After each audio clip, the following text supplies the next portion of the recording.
बिस्मिल्लाहिर्रहमानिर्रहीम। अस्सलाम वालेकुम नाज़रीन, live with doctor Shahid Masood के साथ मैं हूं नाइला अली। नाज़रीन, सऊदी वलीअहद शहज़ादा मोहम्मद बिन सलमान के इस्तकबाल की तैयारियां मुकम्मल कर ली गई हैं। हुकूमत और अपोजिशन की जानिब से इस दौरे का भरपूर खैर मकदम किया जा रहा है, जबकि आसिफ अली जरदारी साहब ने शहबाज शरीफ साहब की रिहाई को जमहूरियत के लिए नेक शगुन करार दे दिया है। दूसरी जानिब रिहाई के बाद आज शहबाज शरीफ साहब और मरियम नवाज साहिबा ने नवाज शरीफ साहब से अस्पताल में मुलाकात की। इसके अलावा और भी हैं मौज़ूआत हैं जिन पर बात करेंगे। हमारे साथ स्टूडियो में मौजूद हैं डॉक्टर शाहिद मसूद। अस्सलाम वालेकुम डॉक्टर साहब। वालेकुम जी, आपको डॉक्टर साहब, आज सऊदी वलीअहद का पाकिस्तान इस्तकबाल की तैयारियां मुकम्मल कर ली गई हैं। इस पाकिस्तान वो कल इंशाल्लाह आ जाएंगे। अपोजिशन की जानिब से भी भरपूर खैर मकदम किया जा रहा है। मौजूदा हालात के तनाजुर में आप इस दौरे को कैसे देखते हैं? आलन व सालन मरहबा, तशरीफ ला रहे हैं सऊदी अरब के वलीअहद। और जाहिर है कि जो पूरी दुनिया के और पूरे खत्ते के हालात इस वक्त हैं और आने वाले दिनों में जी जो मुमकिन सूरत हाल पैदा हो सकती है, उसमें ये दौरा बहुत अहम है। दिल की गहराइयों से हम उन्हें खुश आमदीद कहते हैं पाकिस्तान में। और एक बात मैं यहाँ पे ये भी बताता चलूँ कि जो एक दिन आगे जी, की एक बात दिन हुई के है, लिए एक दिन के लिए वो जो आगे हुआ है, कल इस प्रोग्राम में भी थोड़ी सी बात हुई जी थी। उसके बाद फिर ऑफिशियली ये हो गया कि जी वो एक दिन का नहीं, लेकिन 2 दिन का ही है, लेकिन वो एक्सटेंड हो गया एक दिन, इतवार के दिन एक हुआ है। इतवार के रोज जी होगा।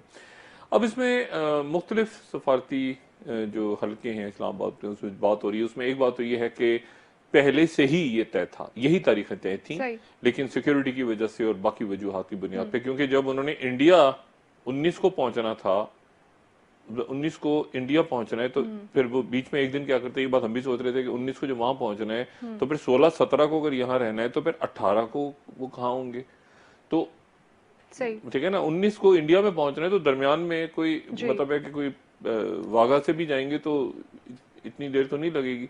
तो उसमें तय ये हुआ कि जो बहुत से लोग ये कह रहे हैं, सफारतकार ये कह रहे हैं कि तारीखें असल में यही थी जिस तारीख को सही। वो तशरीफ ला रहे हैं। अच्छा, दूसरी जो बात है वो बात जो सफारती हल की दोबारा कह रहे हैं, मैंने आपसे वो ये कहा कि ना ये हुकूमत की तरफ से, हुकूमत पाकिस्तान से कोई बात कर रही है, ना इसके ऊपर जो है वो अमेरिका कोई बात कर रहा है, ना वजारत खारजा कोई बात कर रही है। लेकिन कतर में जो तालिबान हैं उनके नुमाइंदे से, उनके उनके लोगों से जब ये सवाल हुआ कि क्या ये मुमकिन है कि 18 तारीख को आपकी सऊदी वली अहद मोहम्मद बिन मोहम्मद सलमान बिन से सलमान। पाकिस्तान में मुलाकात हो जाए, क्या ये मुमकिन है? तो तालिबान के जो लोग हैं उन्होंने इस बात की तरदीद नहीं की। उन्होंने कहा हो भी सकती है और नहीं भी हो सकती, सही। क्योंकि 18 तारीख को बात चल रही थी ना। अच्छा, इसको ना सरकारी तौर पे हुकूमत पाकिस्तान ने क्लेम किया है, तालिबान की तरफ से बात हो रही है। ज़ल्मे खलीलजाद कब आ रहे हैं पाकिस्तान, अभी तक जो हालात खित्ते के हैं वो ऐसे हैं कि जिसमें कोई भी बात वाज़ेह नहीं हो रही। लेकिन तालिबान ही कह रहे हैं कि हो सकता है ये मुज़ाकरात हों। ज़ल्मे खलीलजाद 18 तारीख को यहाँ होते हैं, तालिबान से मुलाकात होती है, नहीं होती है। लेकिन क्या अब वो तारीख, क्योंकि सऊदी वलीअहद की मौजूदगी भी उस तारीख को है, तो क्या अभी तक हम कुछ कह नहीं सकते। जी लेकिन दीदा दिल फरशेरा, ये दौरा बहुत अहम है सऊदी वलीअहद का, और पाकिस्तानी कौम जो है वो बेताबी से मुंतजिर भी है उनके, और देखने जा रही है कि क्या मामलात सऊदी अरब और पाकिस्तान के आने वाले दिनों में। मैंने आपसे कहा ना कि ये 70 साल, ये जब से पाकिस्तान बना है तब से एक जबरदस्त किस्म के उनके साथ ताल्लुकात हैं, जो सियासी तौर पे ऊंच नीच आती रहती जी है, दुनिया के हालात तब्दील रहते हैं। पाकिस्तान सऊदी अरब हमेशा उनका एक बहुत ऐसा ताल्लुक है जो बहुत गहरा है। अच्छा, अब मामला ये है कि अब इसमें जरा आ जाएं कि इमरान खान साहब जरा एहतियात करें आने वाले दिनों में, क्योंकि सियासी तौर पे इमरान खान साहब को बहुत सी ऐसी खबरें सुनने को मिल सकती हैं जो कि उनको नागवार गुजरी, शदीद नागवार। सही। ठीक है। और एक तो आज तरदीद हुई उनके चंद रहनुमाओं की तरफ से कि असद कैसर साहब जो हैं वो मुलाकातें नहीं कर रहे, उनके बारे में जो बात हुई। लेकिन जो असद कैसर साहब के तर्जुमान हैं उन्होंने ये कहा कि असद कैसर साहब स्पीकर के तौर पे तमाम सियासी जमातों के रहनुमाओं से राब्ता बराह रास्त रखने की ताकत रखते हैं। जी। अच्छा, जो हुकूमत है उनके तर्जुमानों ने कहा बिल्कुल गलत इल्जाम है असद कैसर साहब पे, असद कैसर साहब कोई मुलाकातें नहीं करते, और असद कैसर साहब के तर्जुमान कह रहे हैं कि वो बतौर स्पीकर, क्योंकि उन्होंने हाउस चलाना है, पूरी कौमी असेंबली चलानी है, इसलिए वो मुलाकातें करने का इस्तेकाक रखते हैं। जी। मुलाकातें हुई हैं उनकी, सही। ठीक है। तो अब बात यह है कि और एक बात जो है वो और भी इमरान खान साहब के लिए आने वाले दिनों के अंदर एक चैलेंज जो है वो ये होगा कि अगर मजीद शख्सियात जो हैं, देखें तहरीक इंसाफ जब आई है हुकूमत में तो एहतसाब का नारा लगा के वो आई है जी। हुकूमत, लेकिन यहां पर एहतसाब में और मुख्तलिफ एहतसाब करते अदारों के तर्जुमान बन जाने की सूरत जो है ना, ये दो मुख्तलिफ चीजें हैं। अच्छा, अब ये हुआ कि उसमें अदालतें देखें ना, नैब की तरफ से कुछ कार्रवाइयां हुई जिसपे वजीर आजम खुश नहीं है, ये बात मैं पहले भी कह चुका हूं। उनको इस बात का यकीन है कि नैब के अंदर वो शख्सियात, वो ऑफिसर्स, वो मुकदमात मौजूद हैं जो कि पिछले दौर के कमर जमा चौधरी साहब का जो कि बनाए हुए मुकदमात के आगे चल रहे हैं, और नैब जो है वो एक सियासत के अंदर एक अजीब व गरीब किस्म के प्रॉब्लम्स क्रिएट कर रही है उनके लिए, उनकी हुकूमत के लिए।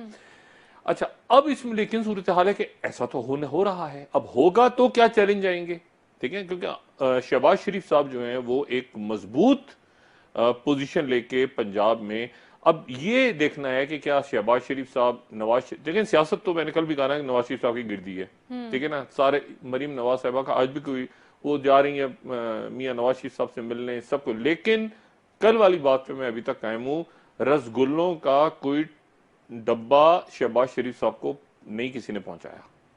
बड़ी बात है, शहबाज शरीफ साहब रिहा हो गए, मुस्लिम नून के साथ है, मरियम नवाज साहब अपने वालिद से मिल रही हैं, सब कुछ हो रहा है वहां पे, अच्छे अल्लाह ताला सेहत दे उनके वालिद को, सब कुछ हो, लेकिन शहबाज शरीफ नहीं, क्योंकि शहबाज शरीफ साहब के बारे में ये तासुर है कि शहबाज शरीफ साहब जो हैं वो चौधरी निसार, अभी तक चौधरी निसार का जहन जो है वो यानी उनके अंदर जो रूह है वो चौधरी निसार वाली ही है, और चलते फिरते वो जो जिस्मानी तौर पे वो जो है वो शहबाज शरीफ हैं, और जो चौधरी निसार हैं उनके बारे में हमारे इंतहाई करीबी हमारे इंतहाई मोहतरम परवेज ऋषि साहब कह चुके हैं अभी एक दो दिन पहले ही कि वो आस्तीन का सांप है, ठीक है। बड़ी खौफनाक बात की, अभी तक चौधरी निसार की तरफ से जवाबी वार का मैं इंतजार कर रहा हूं, लेकिन आस्तीन का सांप। अच्छा, अब मसला ये है कि ये तो सर्दियों का मौसम है, चले आस्तीनें अगर हाफ स्लीव्स होती हैं तो फिर क्या होता। बहरहाल ये एक दूसरी बात है। आने वाले दिनों में इमरान खान साहब के लिए एक सियासी बहरान ये सारी सियासी जमातें और सारे लोग पैदा करने जा रहे हैं, उसके लिए इमरान खान साहब को तैयार रहना चाहिए। और देखें, एहतसाब से और अकाउंटेबिलिटी से और लूटी दौलत वापस लाओ से अब जरा ये भी वज़रा, क्योंकि वो मुख्तलिफ वज़रा भाग रहे हैं अपने अपने कामों से, जो उनको काम करने थे, बात करनी थी, सामने आना था। कई शख्सियात ऐसी हैं कि पीटीआई के रहनुमाओं से मैंने पूछा ही कौन है, उनको भी नहीं पता होता कौन है, मतलब बेशुमार प्रेस कॉन्फ्रेंसें हो रही हैं, नहीं पता कौन सी शख्सियात बैठी हुई हैं, कौन से लोग प्रेस कॉन्फ्रेंस कर रहे हैं, कौन है, इनका क्या वो छोटा सा एक टिकर चलता है टीवी पे, या इवन सरकारी टीवी पे भी छोटी सी खबर चल के गायब हो जाती है, उनका कोई वो है ही नहीं कि क्या बात कर रहे हैं, क्या होगा, कैसे होगा, मईशत कैसे खड़ी होगी, कैसे।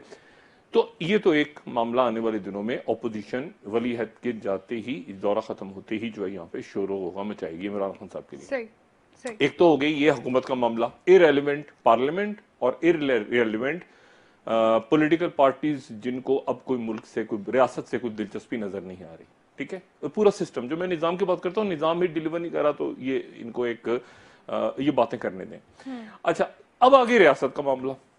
मोदी साहब जो हैं इस वक्त, ठीक है, मोदी साहब जो हैं वो एक तरह से फंस गए हैं, क्योंकि मोदी साहब इसलिए फंस गए हैं कि जो उन्होंने वहां पर सूरत हाल 2 महीने पहले इलेक्शन से खड़ी कर दी मकबूजा कश्मीर के अंदर, और मकबूजा कश्मीर के अंदर ये जो बड़ा वाकया हुआ दहशतगर्दी का, पाकिस्तान ने भी जिसकी मजम्मत की, लेकिन साथ ही ये बात मैं बार बार कह रहा हूं कि वो खुदा का वास्ता, और अब शायद वक्त भी निकल गया हुर्रियत कांग्रेस से, अब क्या डायलॉग करे, अब तो कहने फौज के हवाले कर दिया हमने मकबूजा कश्मीर को, जिसने मार रहे हैं, और वो और मारेंगे जाके, और आरएसएस वाले और इंतहा पसंद, वो जो ढंग की बात करेगा उसको गद्दार बना देंगे। हाँ, मतलब वो अब और जो है कश्मीरियों के लिए प्रॉब्लम्स वहां क्रिएट होने हैं।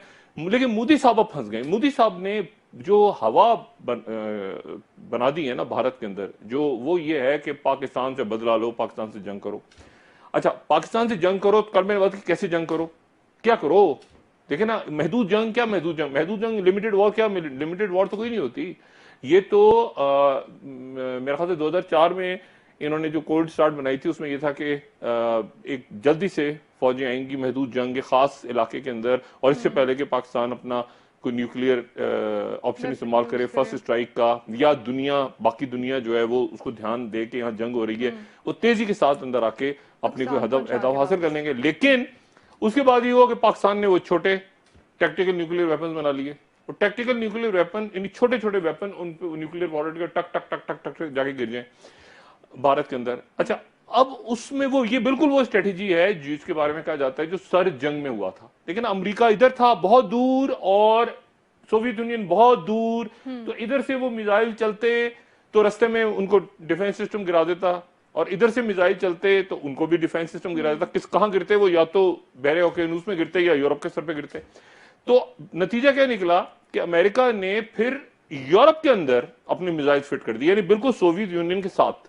अच्छा, यानी ये नेटो की स्ट्रेटेजी थी ना कि सोवियत यूनियन के कई कई ममालिक जो सोवियत यूनियन के जिनकी सरहदें करीब थी वो नहीं चाहते थे कि वहां पे उनके मुल्कों में मिसाइल लगे, लेकिन अमेरिका ने वहां मिसाइल लगा दिए थे, सोवियत यूनियन की सरहद के पास जाके लगा दिए थे ये नेटो के अंदर, ताकि अमेरिका को वहां से मिसाइल न चलाने पड़े, यहाँ की बेसिस से चलाएं और टक करके सोवियत यूनियन में गिर जाएं सरहद के उस पार। अच्छा, यही सूरत हाल जो है अब, यही फॉर्मूला जो है पाकिस्तान भी बुनियादी तौर पे वही स्ट्रेटेजी पाकिस्तान ने फॉलो की कि भारत की सरहद के साथ ही वेपन लगा दिए कि उधर से फौजें मौजें, क्योंकि जाहिर है उनका बजट, उनकी फौज, उनके मुआहदे दुनिया के साथ जो उन्होंने किए हैं, आपका डिफेंस का बजट तो मैच ही नहीं करता उनके साथ। अब मसला ये है कि वो तो वेपन लगा दिए, लेकिन उसके नतीजे में ये हुआ कि भारत के अंदर ये डिबेट शुरू हो गई कि क्या महदूद जंग हो सकती है, क्या महदूद जंग पॉसिबल है जब दो न्यूक्लियर ताकतें खड़ी हों, दो न्यूक्लियर वेपन्स हों, और उसमें तो कैसे महदूद जंग होगी।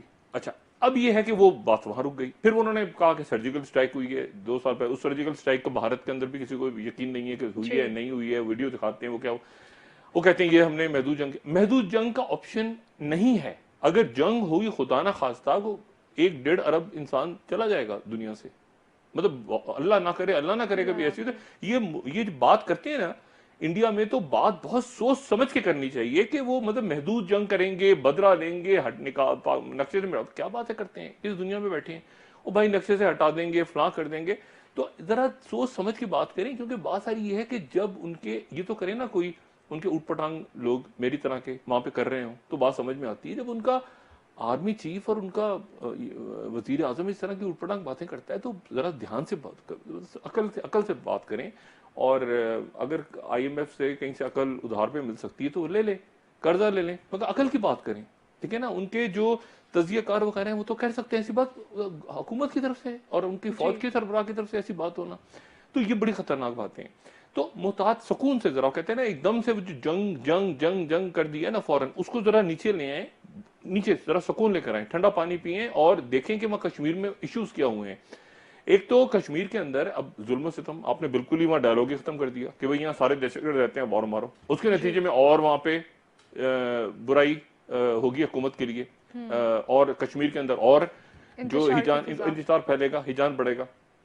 दूसरी बात यह कि ये आदिल डार वाली जो कहानी है, ये कहानी हजम नहीं हो रही लोगों को कि ये क्या था, ये कैसे वहां 500 या 350 किलो लेके पहुंच गया, इतनी सारी फौज मौजूद थी, कैसे पहुंच गया, ये किसकी कस्टडी में रहा इतने दिन पहले, ये इतनी सारी फौज, इतनी बड़ी फौज, एक नहीं जा रही थी बस, कोई पूरा काफिला जा रहा था, उन काफिलों में एक गाड़ी लेके घुसा, 2 महीने की ट्रेनिंग ली कहते हैं उसने जाके कर दिया। तो ये तो बड़ी, डॉक्टर साहब उस पे भी जो बयानात इंडिया की तरफ से आए, उनके बयानात में भी बयानात नहीं, वो देखें, असल बात क्या है, असल जो बात है वो ये है कि अब आगे चलते हैं ना मोदी साहब। तो महदूद जंग तो छोड़ दें, मुझे सरहदों पे LOC वेलोसी के ऊपर कोई अभी तक उनकी ट्रूप्स की मूवमेंट भी नहीं हो रही है, ऐसा भी नहीं हो रहा, तो वो असल में अब क्या करना चाहिए और क्या करेंगे। देखें फीलिंग क्या है इस वक्त कुर्रे अर्थ पे इस प्लेनेट पे, सिर्फ 2 शख्सियात ऐसी हैं जो कह रही हैं कि तालिबान से मुज़ाकरात नहीं होने चाहिए। एक का नाम है अशरफ गनी, दूसरे का नाम है नरेंद्र मोदी। अमेरिका, रूस, ईरान, ठीक है ना। जवाद जरीफ साहब जो ईरान के वजीर खारजा हैं, ईरान के ऊपर जो अटैक हुआ है वो पाकिस्तान के हवाले से मैं बात करता हूं भी, ईरान के वजीर खारजा भी कह चुके हैं कि पिछले महीने कि तालिबान के बगैर अफगानिस्तान में हुकूमत नहीं बन सकती जी। ठीक है। तुर्की, तमाम मशरिक वस्ता के ममालिक, चाइना, और कौन रह गया, अमेरिका, मतलब हर मुल्क दुनिया का तैयार है इस वक्त, और वो कह रहा है, मॉस्को में तो कोई डायलॉग हो रहा है, तो वो कह रहे हैं कि तालिबान के साथ बातचीत होगी। दुनिया में सिर्फ दो शख्स रह गए हैं, एक अशरफ गनी और एक नरेंद्र मोदी, ठीक है। तो अब नरेंद्र, और ये इतनी एक्सट्रीम पे चले गए नरेंद्र मोदी, इन्होंने सारे के सारे जो अंडे हैं इंडिया ने वो डाल दिए तालिबान मुखालिफ कैंप में, ठीक है। वहां पे स्कूल, कॉलेज, बड़ा काम भी अफगानिस्तान में किया, सारा ये वो बनवाया, वहाँ की जमीन भी इस्तेमाल की, पाकिस्तान ने सब कुछ किया, लेकिन उसके नतीजे में देखें ना, सॉफ्ट पावर तो आपने शो कर दी, उसके पर्दे में हार्ड पावर भी शो करते रहे, लेकिन अब वो मैदान जंग है, अब वहां जंग छिड़ी और पाकिस्तान ने अमन लाना है, दुनिया भी चाहती है अमन आ जाए वहां। अब नरेंद्र मोदी साहब क्या करें? अब नरेंद्र मोदी साहब जो हैं वो बीच में फंस गए दो, अच्छा उतनी जितना बड़ा एक शोर शराबा होना था पूरी दुनिया में उतना हुआ नहीं। मैंने पाकिस्तान ने भी मजम्मत की, ये जो मकबूजा कश्मीर में हमला हुआ है दहशतगर्दी का, पाकिस्तान ने मजम्मत की, ऐसी मजम्मत यूरोप ने भी की, ऐसी मजम्मत मॉस्को ने भी की, ऐसी मजम्मत या थोड़ी सी और कि खत्ते के अंदर दहशतगर्दी खत्म करे वो चाइना ने भी की, ऐसी मजम्मत मशरिक वस्ता ने भी की, ऐसी मजम्मत तुर्की, यूरोप, सारी दुनिया, भूटान, नेपाल, इधर उधर हर एक ने की। अमेरिका थोड़ा सा आगे गया, अमेरिका आगे गया और अमेरिका ने ये कहा कि पाकिस्तान अपने अंदर अपनी जो सरजमीन है उस पर दहशतगर्दी के ठिकाने खत्म करें। लेकिन मसला ये है कि ये जैश ए मोहम्मद है या जिस जो भी तंजीम है, इसका कोई अमेरिका से ताल्लुक नहीं है, ये बात ध्यान में रखें। ये अमेरिका की, अगर ये जैश ए मोहम्मद या जैश उल अदल या जो भी तंजीमें हैं, ये तंजीमें तो भारत से, इनका ताल्लुक अमेरिका से तो नहीं है। तो अमेरिका भी वो आराम से कुछ कुछ प्रॉक्सीज को, क्या अमेरिका सपोर्ट नहीं करता दहशतगर्द प्रॉक्सीज को इराक में? कैसा नहीं होता? तो मतलब दुनिया बड़ी डिफरेंट है, दुनिया वो नहीं है जो बात आप सफारती माउस पे नजर आती है आपको, वो अमेरिका भी सपोर्ट करता है, रशिया भी सपोर्ट करता है, बाकी मुल्क भी सपोर्ट, उनकी प्रॉक्सी वॉर दहशतगर्द तंजीमों के तौर पे लड़ते हैं वो। तो बात सारी ये है कि वो अमेरिका ने एक बयान दिया, बिल्कुल दिया, लेकिन उसके साथ साथ अमेरिका को आखिर क्या चीज है जो अमेरिका को इस वक्त इंडिया से चाहिए? देखिए ना, पीस डायलॉग जो हो रहा है, सूरत हाल दुनिया की, कौन सी चीज ऐसी है जो अमेरिका को भारत से चाहिए इस वक्त? क्या चीज है? कुछ भी नहीं, ठीक है। सवाए इसके कि चाइना के साथ तो बराह रास्त अमेरिका का, और ठीक है वहां पे एक पोजीशन भारत ने ली हुई है चाइना से, लेकिन अब भारत के अंदर ये भी ख्याल पैदा हो रहा है कि मतलब चाइना के साथ वो कलकत्ता को लाना चाह रहे थे ना, वन बेल्ट वन रोड में, तो क्या अभी भी बहस चल रही है कि क्या चाइना को उसका हिस्सा बनना चाहिए, नहीं बनना चाहिए, वो एक डिबेट अलग है। लेकिन चाइना और भारत एक दुश्मन है ज्यादा, मतलब उनकी दोस्ती मुमकिन नहीं है। अच्छा, अब मसला यह है कि अमेरिका और भारत क्या दे सकता है अमेरिका को, अमेरिका क्या दे सकता है भारत को, सवाए इसके कि चाइना है मौजूद है यहाँ पे। अच्छा, बाकी जो ममालिक हैं, बाकी ममालिक जो हैं वो तालिबान के साथ बातचीत करके अमन लेकर आना चाहते हैं। अमन जो है वो भारत का सारा जो $3 अरब शायद भारत ने इन्वेस्ट किया, 12 डैम बनाए अफगानिस्तान में, वो सारे के सारे अंडे एक ही टोकरे में डाले हुए हैं, वो है तालिबान मुखालिफ। अब तालिबान मुखालिफ के अंदर तो इस वक्त अब्दुल्ला भी नहीं है गालिबन, ठीक है ना, ज़ल्मे को तो छोड़ ही दें, ट्रंप को तो छोड़ दें, वो भी नहीं है। तो सूरत हाल ये है। अच्छा, फिर भारत की दूसरी इन्वेस्टमेंट कहां हुई है? वो हुई है चाबहार पे। अच्छा, चाबहार पे कुछ $350 मिलियन और $500 मिलियन उन्होंने और लगाने। चाबहार ईरान पे हुई है। ईरान जो है वो ये चाबहार जो है वो ये वाहिद बंदरगाह है ईरान में जो कि बहरीन तक या समुद्रों तक आती है, और इसके ऊपर इसके बाद फिर प्लान था कि कॉरिडोर बनेगा अफगानिस्तान तक। अब कॉरिडोर बनेगा अफगानिस्तान तक, फिर सेंट्रल एशिया, फिर ये फलाना ढिमाकाना, उसके साथ बन गई गवादर, और गवादर बन गई। गवादर जो है उसमें अब सऊदी अरब अगर आ जाता है। अच्छा, अब यहां पर एक अजीब सी सूरत हाल है कि सऊदी अरब अगर आता है और इन्वेस्टमेंट करता है तो उसके बाद सऊदी अरब जब जाएगा, सऊदी वली है जब जाएंगे चाइना जाएंगे, और उससे पहले इंडिया जाएंगे, तो इंडिया में वो ऑयल रिफाइनरी के लिए तो इन्वेस्टमेंट वहां कर रहे हैं, ऑयल रिफाइनरी के लिए भी कर रहा है सऊदी अरब, वहां पे और मुआहदे भी कर रहा है, सब कुछ कर रहा है। लेकिन जो जियो स्ट्रेटेजी है उसमें भारत और सऊदी अरब, ये माशी सूरत को छोड़ दें, जियो स्ट्रेटेजी में भारत और सऊदी अरब कहां फिट होते हैं, ये मुझे अभी देखना है। ठीक है ना। ये तो हो गया कि यहाँ आके बैठ गया सऊदी अरब आता है तो ठीक है, चाबहार नहीं बनती इसका, सऊदी अरब को भी ये चाबहार उतनी आगे नहीं जाती तो सऊदी अरब को भी फायदा है, पाकिस्तान के लिए भी अच्छा है कि एक बैरूनी इन्वेस्टमेंट आ रही है। चाइना जो है वो इसको किस तरह देखता है, यकीनन सऊदी अरब और चाइना की आपस में बात इस मामले पे हुई है और कोई अभी तक कोई ऐसी बात नजर सामने नहीं आई कि चाइना के कोई रिजर्वेशन हुए, तो सऊदी अरब इसका हिस्सा बनता है।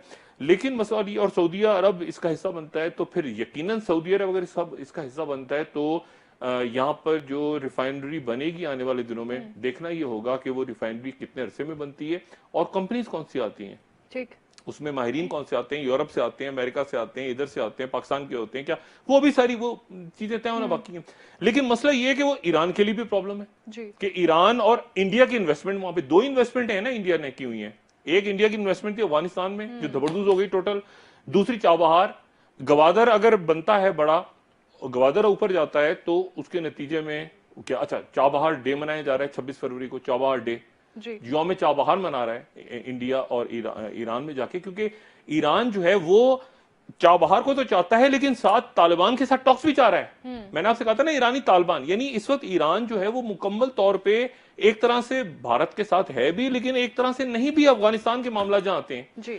तो अब अच्छा यूरोप जो है वो ईरान के साथ जो है वो किसी और तरह से मुआहदा चाहता है। मेरी यूरोप के जब लोगों से बात होती थी कुछ अर्सा पहले तो यूरोप कहते थे अमेरिका हमारे साथ डबल गेम कर रहा है और अमेरिका जो है वो कुछ नहीं करता ईरान के बारे में और हमारे ताल्लुकात भी खराब करता है। ये जो ट्रेड वॉर शुरू कर दी है इन्होंने चाइना के साथ, उसका सबसे बड़ा नुकसान जर्मनी को हुआ है क्योंकि वो जर्मनी की वो गाड़ियों वाड़ियों के पार्ट्स वार्ट्स वो खराब हो गए। अच्छा, इमरान खान साहब के लिए क्या मसला है?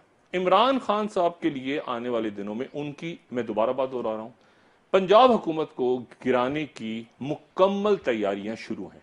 डॉक्टर साहब ब्रेक लेते हैं, ब्रेक से वापस आके जहांगीर देखे ना, जहांगीर तरीन साहब हमारे इंतहाई मोहतरम दोस्त हैं, ये क्या वक्त है उनका कि वो जाके पीएसएल के मैच देखें? मतलब इस वक्त सियासत मुल्क की, लेकिन वो अलग कर लिया, ये उनका हक है, उनका इख्तियार है, वो अलग कर लिया कि पंजाब जो है, पंजाब हुकूमत अलीम खान साहब के बाद और उसके बाद और शहबाज शरीफ के निकलने के बाद पंजाब हुकूमत डामाडोल हो रही है। इमरान खान साहब एहतियात करें आने वाले दिनों में। उनकी पार्टी के बेशुमार लोग इस वक्त राना सनाउल्लाह साहब बात दुरुस्त कर रहे हैं, उस तरफ देख रहे हैं। जी डॉक्टर साहब सियासी सूरत हाल पर वापस आएंगे, लेकिन नाजरीन एक ब्रेक लेते हैं, ब्रेक से वापस आकर डिस्कशन को यहीं से कंटिन्यू करेंगे, हमारे साथ रहिएगा।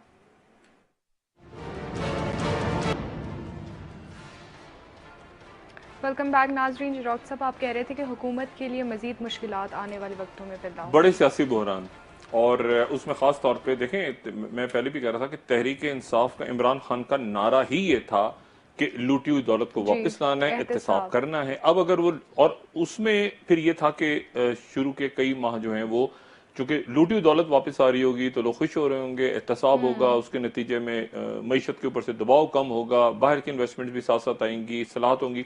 लेकिन पार्लियामेंट के अंदर वो कानून साजी ब्लॉक हो गई, ठीक है ना। उस पर जो भी हिकमत अमली थी ऑपोजिशन की, शोर शराबा हंगामा ये वो करके कायमा कमेटियां, पीपल्स पार्टी कह रही है कि शहबाज शरीफ साहब को हटाया गया तो हम भी इस्तीफा दे देंगे। एक ये ऑपरेशन जबरदस्त नहीं रुकेगा, ये इसमें पहुंच रहे हैं।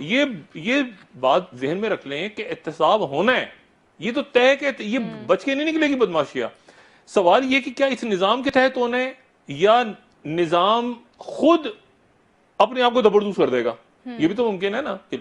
मुल्क में और रियासत में चलना है, ये भी तो कोई सुसाइड बॉम्बर हो सकता है ना, निजाम पूरा अपने अंदर ही फट गया तो इसको गिराने की जरूरत ही ना पड़े किसी को। ये भी तो आप देखिए ना, लोगों के सामने यहाँ हो रही है ना चीजें कि कौन क्या कर रहा है, कौन क्या कर रहा है, कौन सा।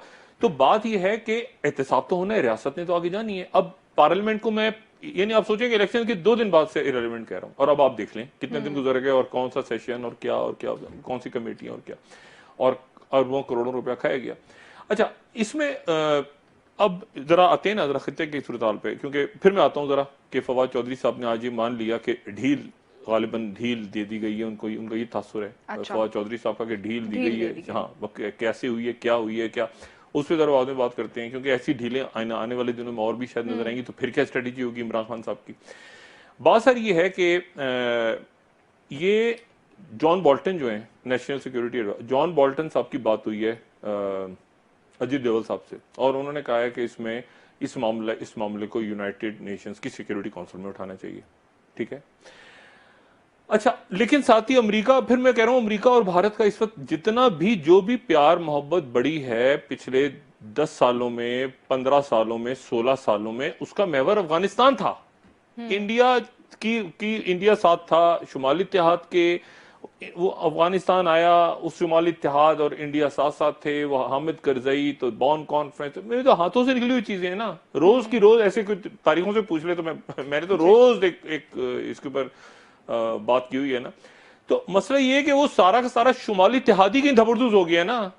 तो वो जब उधर से हो गया तो अब इंडिया तो सारे अंडे तो उस टोकरे में थे, अब वो टोकरे गिर गया है। तो मैं ये सिर्फ सोच रहा हूं कि अमेरिका का अब इंडिया से क्या इंटरेस्ट है सवाल इसके कि चाइना के मत्थे डालें इंडिया को।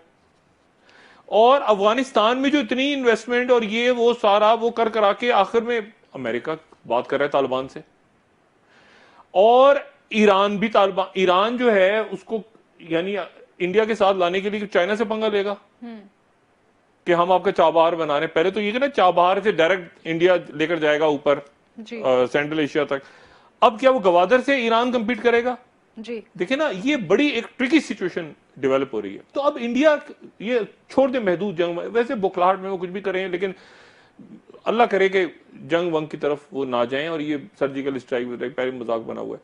क्या करेंगे? लेकिन मुमकिन तौर पे सफारती प्रेशर शदीद तर, क्योंकि अगले हफ्ते जी ये FATF का इजलास हो रहा है जिसमें पाकिस्तान पहली ग्रे लिस्ट में है, और पूरी कोशिश होगी कि ब्लैक लिस्ट में पाकिस्तान को डाला जाए। मुजाहरे ये अभी बाहर आप देखेंगे कि इसके ऊपर मुख्तलिफ अखबारात के अंदर लॉबिंग तो इंडिया की। आप तो यहाँ पे बैठ के देखें, आपके सेनेटर्स, क्या हुआ था कुलभूषण यादव का केस जो है, उसमें जो उसने जमा करवाया है अपना बयान, कुलभूषण यादव कह रहा है कि SSP चौधरी असलम को भी मैंने मारा था। आप जरा अंदाजा लगाएं। अभी तो इंतजार में कर रहा हूं कि उजैर बलोच की JIT कब आती है सामने। वो कराची के अंदर अपनी कार्रवाइयों का इतराफ कर रहा है। वो जो हेग के अंदर जो केस उसका सबमिट हुआ है, उसमें उसने और कुछ $3 अरब के करीब, वो कह रहा है दहशतगर्दी की जो मैंने कार्रवाइयां की हैं वो 1345 गालिबन कार्रवाइयों में मुलविस है, और वो कहता है कि उसमें कुछ $3 अरब के लगभग नुकसान पहुंचाया पाकिस्तान को, और पूरे नेटवर्क उसने। तो ये बड़ा एक इंपॉर्टेंट केस होने जा रहा है। लेकिन इसके साथ ही एक वाकया ये पेश आता है मकबूजा कश्मीर का, और इसकी टाइमिंग्स ठीक है, और साथ ही अब भारत इसको लेके जाएगा कि सफारती महाज पे पाकिस्तान को FATF में आप डाल दें जनाब, ब्लैक लिस्ट में डालें। ब्लैक लिस्ट इस पे शुरू हो गया काम। उन्होंने यूरोप के वो मुख्तलिफ एम्बेसडर्स वगैरह को ब्रीफिंग दी है। ये वो काम है जो हमें करना है फौरी तौर पे, जिसमें मुझे कुछ सुस्ती नजर आ रही है। वो जिस तरह वो तेजी दिखा रहे उस तरह हमें तेजी दिखानी होगी, और हमें बताना होगा। देखिए ना, कुलभूषण यादव को किस तरह 2-3 साल ये कब पकड़ा था उसको, हाथ जोड़ जोड़ के मर गए मियां साहब के सामने। मियां साहब खुदा का नाम लेते हैं कुलभूषण, मियां साहब जिद खड़ी थी, नहीं नाम लूंगा, नहीं लूंगा, ये करूंगा। बहरहाल अब वो कुलभूषण यादव तो ऐसे ओपन एंड शट केस है कि आप बताएं कि वो हुसैन मुबारक पटेल था तो 17 दफा, ओ भाई उसका नाम कुलभूषण यादव नहीं था, हुसैन मुबारक पटेल था, तो वो उसमें 17 दफा वो इंडिया कैसे गया, दिल्ली कैसे गया, मुंबई कैसे, ओपन एंड शट केस है। लेकिन मसला ये कि जब आप सफारती महाज पे कमजोर होते हैं तो उसके नतीजे में वही होता है जो कि उसके नतीजे में फिर माशी दहशतगर्दी, पैसा, फलाना, ये इस तरफ तवज्जो देनी है इमरान खान साहब को फौरी तौर पे, क्योंकि अपोजिशन खड़ी हो रही है। लोगों की याददाश्त कमजोर होती है ना, लोग कहते हैं यार 1 मिनट, यार वो लोग भूल जाते, कहते हैं यार वो तो वाकई महंगाई बढ़ गई, पहले तो बड़ा। तो इससे पहले के लोग दोबारा याद करने लगे, इमरान खान साहब को ये देखना है कि उनके साथ कौन से लोग खड़े हैं, कौन से लोग इधर चले गए, कौन से लोग उधर चले गए, कौन से लोग साथ नहीं जा रहे। जरूरी के पिशावर जाए तो पूरी की पूरी वफाकी काबीना पिशावर चली जाए साथ साथ शक्ल दिखाने के लिए अपनी। भाई आप वज़रा काम करें, वज़रा आगे निकले, लेकिन वो एक प्रॉब्लम हो रही है, ब्यूरोक्रेसी सपोर्ट नहीं कर रही। ये बात बिल्कुल इमरान खान साहब की दुरुस्त है, ब्यूरोक्रेसी सपोर्ट नहीं कर रही। मुख्तलिफ जो शख्सियात हैं जो इस उम्मीद के साथ आई थी कि हम सबको कुछ ना कुछ मिलेगा, इमरान खान सबको एक एक वजारत, एक एक ओहदा नहीं दे सकते, तो वो भी मुंह बना के बैठे हुए हैं। तो आने वाले दिनों में चूंकि सियासी बहरान है, माशी बहरान है, सरहदों की बहुत टेंशन है, सफारती बहरान है, और इमरान खान साहब को आने वाले दिनों में तमाम मामला पे नजर रखनी होगी। अभी ये देखिए कराची एयरपोर्ट पे क्या हुआ है, एक बंदा मोटरसाइकिल सवार अंदर पता नहीं कहां घुस गया, खुदा जाने वो अंदर। ये देखें ये कराची एयरपोर्ट को क्या हुआ है, अभी मैं देख रहा था वो खबर, वो कराची एयरपोर्ट के लॉन्च में घुस गया। वो लॉन्च से पकड़ा, बाहर से पकड़ा है उसको, लॉन्च अंदर अंदर अंदर वो मोटरसाइकिल सवार जो अंदर घुसा हुआ है, और अंदर से पकड़ा है। अच्छा, तो अंदर से पकड़ा है, तो इसको मतलब ये रनवे में पहुंच जाता, ये जहाज के ऊपर चढ़ जाता। यानी अजीब व गरीब किस्म की वहां की सिक्योरिटी इंतजाम थे। और ये एयरपोर्ट ध्यान में रखें कि ये सूबे के अंडर नहीं आता, ये एयरपोर्ट की सिक्योरिटी जो है ये फेडरल सिक्योरिटी है। जी। तो इसके ऊपर ये मामला सारे सिक्योरिटी के इंटरनल थ्रेट्स, एक्सटर्नल थ्रेट्स, सफारतकारी कैसे होती है, अभी तो सिर्फ ये है कि हमने देखना है कि खत्ते के अंदर हालात और रियासत किस तरह पाकिस्तान की। मेरा ख्याल है ये काम इमरान खान साहब ने अच्छा किया कि मोदी को जवाब नहीं दिया जी। उधर से, कि मोदी को जवाब देते उधर हंगामा कर। वो मोदी साहब, अब मोदी साहब क्या करेंगे, एक हवा उन्होंने पूरी दुनिया, अच्छा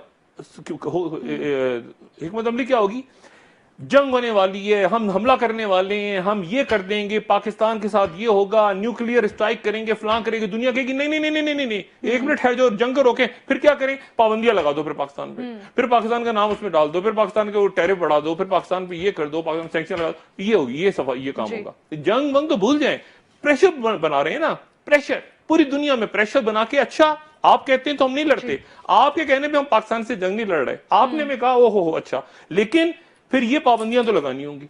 ये है सफारतकारी, ये है वो माहौल जो भारत बना रहा है। महदूद जंग की तरफ अगर चले गए तो मेरा ख्याल है खुदकुशी करेंगे, खुदकुशी तो करनी ही नहीं।